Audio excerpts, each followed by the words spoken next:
नानाजी देशमुख प्रकल्पामध्ये हवामानानुकूल घटकाचा काम करण्यासाठी वैयक्तिक शेतकऱ्यांना देखील प्रकल्पाच्या माध्यमातून विविध तंत्रज्ञान जे अवलंबायचं आहे त्यासाठी अर्थसहाय्य जे आहे ते दिलं जाणार आहे. आता ह्या अर्थसहाय्यामध्ये वेगवेगळे घटक जे आहेत ते समाविष्ट केलेले आहेत. तर त्यासाठी मुख्यत्वे करून जे घटक आणि त्या अंतर्गतच्या घटक आणि त्या अंतर्गतचे जे काही ऍक्टिव्हिटीज आहेत आपण या ठिकाणी पाहूया. सर्वप्रथम येतो पाणी साठवण संरचनाची निर्मिती. पाणी साठवण संरचनाची निर्मिती त्यामध्ये आपल्याला शेततळ, वैयक्तिक शेततळे, त्याचबरोबर शेततळे अस्तरीकरण, नवीन बोडी तयार करणे, बोडी दुरुस्ती, विहीर आणि विहीर पुनर्भरण या घटकांसाठी प्रकल्पाच्या माध्यमातून अर्थसहाय्य जे आहे ते दिलं जाणार आहे.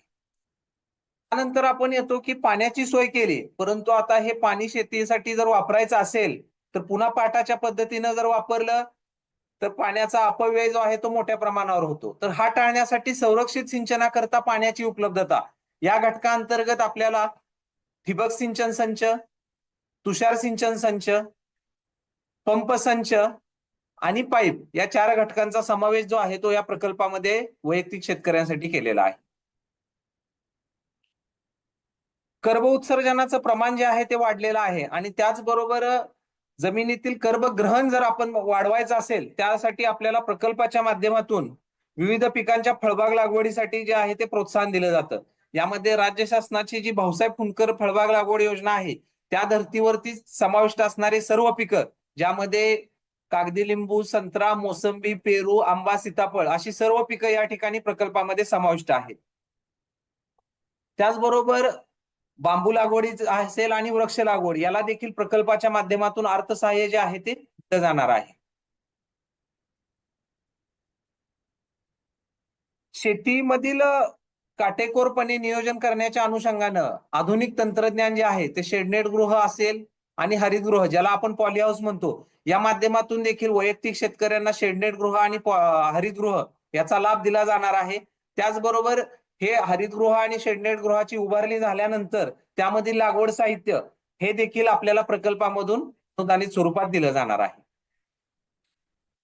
शेती करताना विविध प्रकारचे खतं असतील, त्यानंतर जमिनीची उत्पादकता वाढवणे ह्या सर्व गोष्टीसाठी उत्पादन प्रक्रियेला कार्यक्षमतेला आपल्याला प्रोत्साहन देण्यास आवश्यक आहे. तर त्याच धर्तीवरती आपल्याला नाडेप असेल, गांडूळ खत, जीवामृत, 10 ड्रम स्लरी, बांधावरती जैविक शेती प्रयोगशाळा आणि दशपर्णी अर्क या घटकांसाठी आपल्याला प्रकल्पाच्या माध्यमातून अर्थसहाय्य दिलं जाणार आहे. हवामान अनुकूल तंत्रज्ञानात एक महत्वाचा घटक येतो तो म्हणजे पायाभूत आणि प्रमाणित बियाण्याचं बीजोत्पादन. तर प्रकल्पाच्या टप्पा 1च्या धर्तीवरतीच दुसऱ्या टप्प्यामध्ये सुद्धा पायाभूत आणि प्रमाणित बियाण्याच्या बीजोत्पादनला प्रकल्पामध्ये प्रोत्साहन दिलं जाईल. त्याचबरोबर रुंद वाफा व सरी तंत्रज्ञान असेल, भात क्षेत्रासाठी आधुनिक भात पीक सुधारित पद्धतीने भात लागवडीचं प्रोत्साहन असेल आणि कमीत कमी मशागतीचं तंत्रज्ञान यासाठी सुद्धा अर्थसहाय्य आहे ते प्रकल्पाच्या माध्यमातून दिलं जाईल. शेती करताना पूर्ण शेती बरोबरच एकात्मिक शेती पद्धती हा सुद्धा प्रकल्पाचा मुख्य भाग आहे आणि त्यामध्ये त्याचाच भाग म्हणून रेशीम उद्योग, त्यामध्ये तुती लागवड केल्यानंतर कीटक संगोपनासाठी जे काही आपण ग्रह उभारतो, कीटक संगोपन ग्रह, तो संगोपन ग्रह असेल आणि त्यामध्ये लागणारं साहित्य, ह्या तिन्ही रेशीम उद्योग जे आहेत, रेशीम उद्योगातील घटक यासाठी सुद्धा आपल्याला प्रकल्पाच्या माध्यमातून सहाय्य केलं जाईल. त्याचबरोबर शेततळ्यामधील गोड्या पाण्यातील मत्स्यपालन असेल आणि पूरक व्यवसायासाठीच्या दृष्टीनं मधुमक्षिका पालन हा सुद्धा आपण प्रकल्पातून अनुदानित स्वरूपात देणार आहोत. आता हा प्रकल्प फक्त शेतकऱ्यांसाठीच आहे का, तर मी काही कॉमेंट्स मध्ये पण बघत होतो की त्यांचं म्हणणं होतं की आमच्या गावामध्ये भूमिहीन लोकांची संख्या जास्त आहे, त्यांच्यासाठी काही योजना आहे का. हवामान बदलाचा फटका जसा शेतकऱ्यांना बसतोय त्याचबरोबर गावातील भूमिहीन कुटुंबांना सुद्धा बसतोय. त्यामुळे यांना सुद्धा बदलत्या हवामानास सक्षम करण्याच्या दृष्टीनं आणि आर्थिक उत्पन्नाचा स्रोत निर्माण करण्याच्या दृष्टीनं भूमिहीन कुटुंबांसाठी शेळीपालन आणि परसबागेतील कुक्कुटपालन या 2 घटकांचा समावेश देखील प्रकल्पामध्ये केलेला आहे. आता हा प्रकल्प हे सर्व घटक आहेत ते दिलेले आहेत, परंतु या प्रकल्पामध्ये जर बघितलं तर हा प्रकल्प का एवढा इतर योजनापेक्षा ह्याच्यामध्ये काय फरक आहे? तर प्रकल्पाचं ठळक वैशिष्ट्य जे आहे ते मागेल त्याला लाभ आहे. उदाहरण जर द्यायचं गेलं तर समजा एखाद्या शेतकऱ्याकडे 3 एकर जमीन आहे, तर त्यांना शेततळं घ्यायचं असेल तर त्यांनी शेततळ्यासाठी अर्ज केला, त्यांना शेततळं मिळणार. त्यांना त्या ठिकाणी 1 एकर आंबा लागवड करायचा आहे, त्या आंबा लागवडीसाठी त्यांना लाभ मिळेल. त्याचबरोबर शेततळ्यातील मत्स्यपालन घ्यायचं आहे, मत्स्यपालनाचा लाभ घेता येईल. उर्वरित 1 एकरामध्ये त्यांना रेशीम उद्योग करायचा असेल, रेशीम उद्योग करता येईल. आणि पुन्हा 1 एकर जे क्षेत्र आहे त्याच्यात इतर कापसासारखं काय पीक असेल आणि त्याच्यासाठी ठिबक सिंचन घ्यायचं असेल तर त्याचाही लाभ घेता येईल. म्हणजे हा प्रकल्प एक बुफे जसा असतो तसं त्या ठिकाणी घेऊन आलेला आहे, की शेतकऱ्याने त्याच्या गरजा काय आहेत तो बघायचा आहे आणि त्या गरजेनुरूप त्यांना लाभ जो आहे तो मागणीनुसार मिळणार आहे. सकाळी प्रधान सचिव महोदयांनी सांगितल्याप्रमाणे की अर्ज करण्यापासून ते अनुदान अदायगी ही संपूर्ण प्रक्रिया जी आहे ती ऑनलाईन आहे आणि कागदपत्र विरहित आहे. कागदपत्र विरहित ह्याचा अर्थ असा आहे की आपल्याला ती कागदपत्र जी आहे ती फोटो काढून अपलोड करायचे, मूळ कागदपत्र ही आपल्याकडेच राहतील आणि पोर्टलवरती फक्त अर्ज जो आहे तो पुढे जाणार आहे. गावामध्ये ग्राम कृषी विकास समिती आहे. ग्राम कृषी विकास समितीला देखील या ठिकाणी मोठी जबाबदारी आहे. शेतकऱ्यांचं अर्ज ही गावातील ग्राम कृषी विकास समितीच मंजूर करणार आहे. आणि अनुदानाची रक्कम जी आहे ही डीबीटी प्रणालीद्वारे लाभार्थ्याच्या आधार लिंक जे बँक खातं असेल त्या ठिकाणी जमा होणार आहे. जसं आपण आता बघितलं असेल की लाडकी बहीण योजना आहे, तर लाडक्या बहीण योजनेमध्ये सुद्धा थेट तुमच्या आधार लिंक बँक खात्यात आहे. तीच प्रणाली प्रकल्पामध्ये सुद्धा आहे की थेट आधार लिंक बँक खात्यातच तुमचं अनुदान जे आहे ते जमा होणार आहे.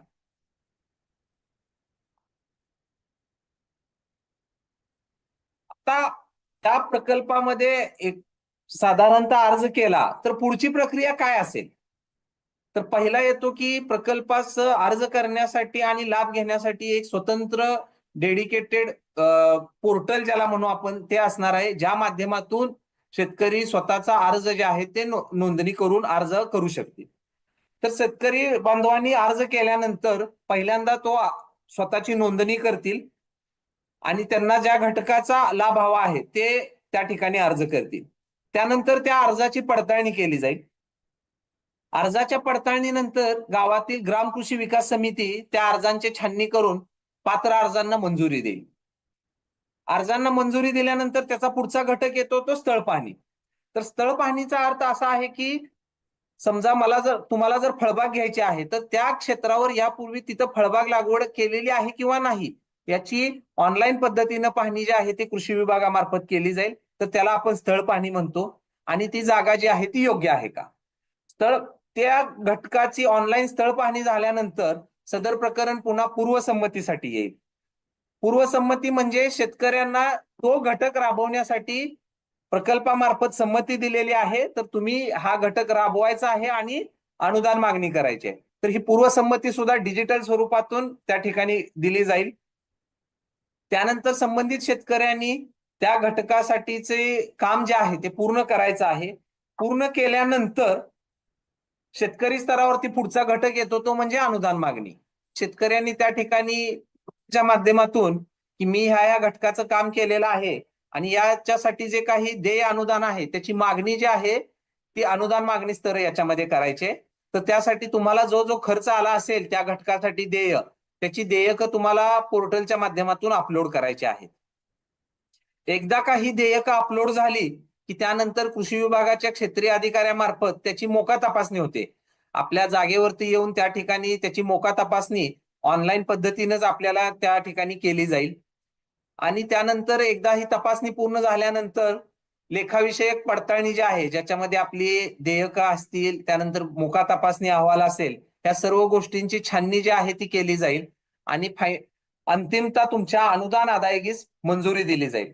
एकदा का अनुदान अदायगीस मंजुरी झाली का मग तुमच्या आधार लिंक खात्यामध्ये अनुदान जे आहे ते थेट तुमच्या आधार लिंक खात्यात हस्तांतरण करणार आहोत. तर अशी ही जी प्रक्रिया आहे ही प्रक्रियामध्ये पूर्णपणे पेपरलेस कुठेही कागदपत्रांचा या ठिकाणी हे नाहीये. पारदर्शकपणे आणि कालमर्यादेत आणि गतिमान पद्धतीनं ही डीबीटीची प्रणाली जी आहे ती या प्रकल्पाच्या माध्यमातून शेतकऱ्यांना दिली जाणार आहे.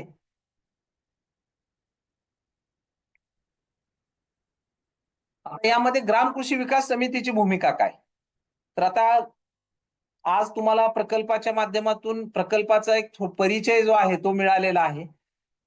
तर आपल्या वैयक्तिक लाभार्थ्यांसाठीचे जे घटक असतील याबाबत आपण गावामध्ये जाणीव जागृती जी आहे ती त्या ठिकाणी केली पाहिजे. ज्या वेळेला आपलं डीबीटी प्रणालीवरती प्रत्यक्षात नोंदणी सुरू होईल त्यावेळी गावातील सर्व शेतकरी जे आहेत ते आपल्याला प्रकल्पाच्या डीबीटी प्रणालीवर नोंदणी करतील याची खात्री जी आहे ती करायची आहे.